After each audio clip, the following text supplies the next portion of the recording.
Okay, as promised in a prior video I did a while back ago, I said I was going to do a review on the Alpha Paul Newman chronograph watch. Get this here in a little better focus here for you guys. As you can see, this is an homage to the Paul Newman Rolex Daytona from years back. This is a pretty neat watch for the money. I think it's going to probably run you about maybe $230, $250, maybe a little less, a little bit more. I got this off of Alpha, the watch site, www.alphawatch.com. Very similar to the actual Daytona, Rolex Daytona Paul Newman.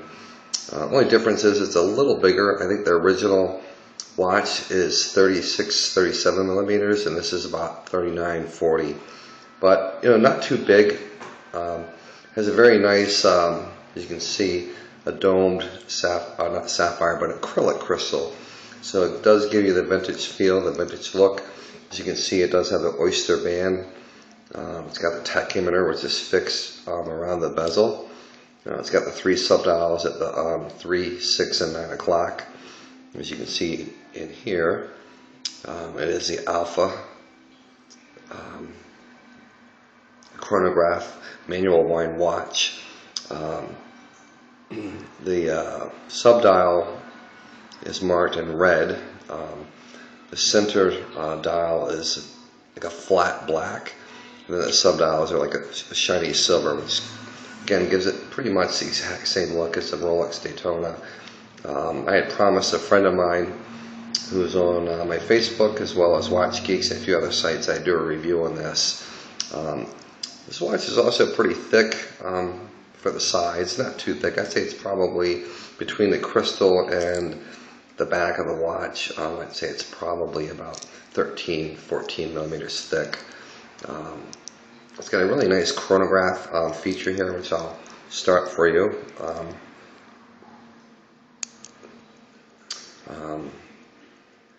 As you can see, it's going around the dial. It also snaps back really nice too, and I'll show you that here in just a second. But the tachymeter is used for the measurement of time and space, usually in a 1 mile,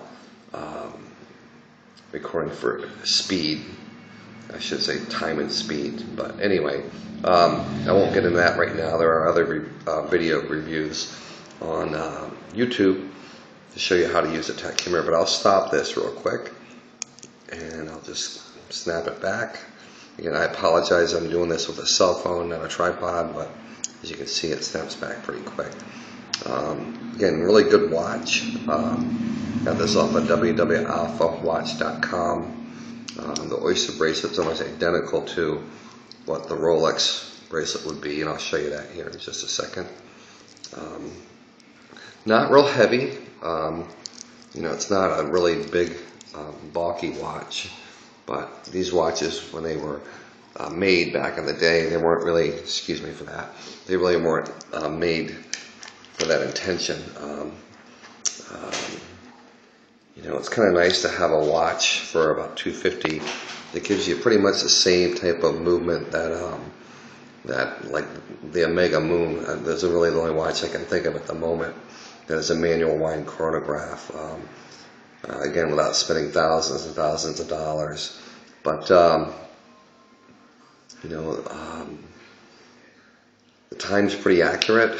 It's a little fast, but I'd probably rather have a watch that's a little fast and a little slow. But again, I promise I'd do this review.